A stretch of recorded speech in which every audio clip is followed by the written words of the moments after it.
Nombre chapitre 23, nous allons lire, j'aimerais que tu puisses m'aider à lire, s'il te plaît. Dis au voisin, il faut lire. Et à haute voix aussi. Pour que les diables entendent que tu es en train de lire les Écritures. Amen. Nous sommes dans Nombre chapitre 23.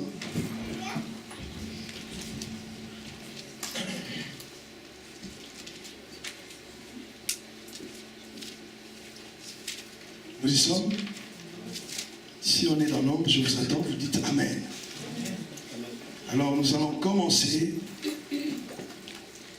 à partir du verset 6e. Nombre 23, verset 6. Nous pouvons lire. Il retourna vers lui, et voici Balak s'est tenu près de son holocauste. Et lui et tous les chefs des Moab. Balaam prononça son oracle et dit, Balak m'a fait descendre d'Aram. Le roi des Moab m'a fait descendre des montagnes de l'Orient. Viens, maudis-moi Jacob. Viens, sois irrité contre Israël. Comment maudirais-je celui que Dieu n'a point maudit? Comment serais-je irrité quand l'Éternel n'est point irrité? Le verset 9e. Je le vois du sommet des rochers. Je le contemple du haut des collines. C'est un peuple qui a sa demeure à part et qui ne fait point partie des nations. Qui peut compter la poussière de Jacob et dire le nombre du quart d'Israël, et que je meure de la mort des justes et que ma fin soit semblable à la leur. Balak dit à Balaam, qu'as-tu fait?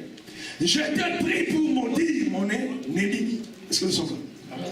Je t'ai pris pour maudire mon ennemi, et voici, tu le bénis. Il répondit et dit, n'aurais-je pas soin de dire ce que l'Éternel met dans ma bouche?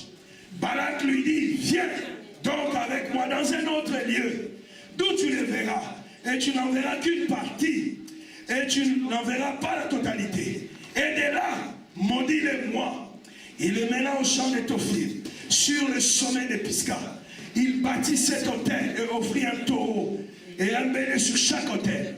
Balaam dit à Balak, tiens-toi ici près de ton holocauste. J'irai à la rencontre de Dieu. L'Éternel vint en devant de Balaam.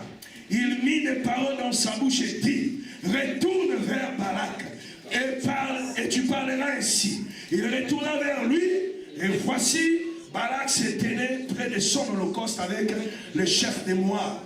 Balak lui dit, qu'est-ce que l'Éternel a dit? Balaam prononça son oracle et dit, lève-toi Balak, écoute et prête l'oreille fils de Tsiphor. Dieu n'est point un homme pour mentir, ni le fils de l'homme pour se repentir. Ce qu'il a dit, ne le fera-t-il pas? Ce qu'il a déclaré, ne l'exécutera-t-il pas? Voici, j'ai reçu l'ordre de bénir. Est-ce que tu peux répondre cela? Voici, j'ai reçu l'ordre de bénir. L'ordre vient du ciel. J'ai reçu l'ordre de bénir. Il a béni et je ne le révoquerai point. Il n'aperçoit point d'iniquité en Jacob.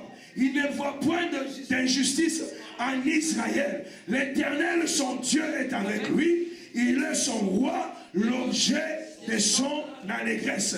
Dieu les a fait sortir d'Égypte.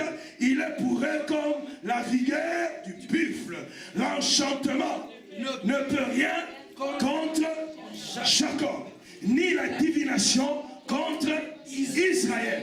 Au temps marqué, il sera dit à Jacob et à Israël quelle est l'œuvre de Dieu. C'est un peuple qui se lève comme une lionne et qui se dresse comme un lion. Et il ne se couche point jusqu'à ce qu'il ait dévoré sa proie et qu'il ait bu le sang de blessé. On va clôturer au verset 26. Balak dit à Balaam, ne le maudis pas, mais du moins ne le bénis pas. Oh. Je ne sais pas si vous êtes en train de voir et lire ça avec moi. Il dit quoi? Ne le maudis pas. Mais du moins, ne le bénis pas. Est-ce qu'on peut acclamer l'Éternel et Dieu? Je ne sais pas si tu es dans la Bible, si tu comprends ce qu'est l'Éternel.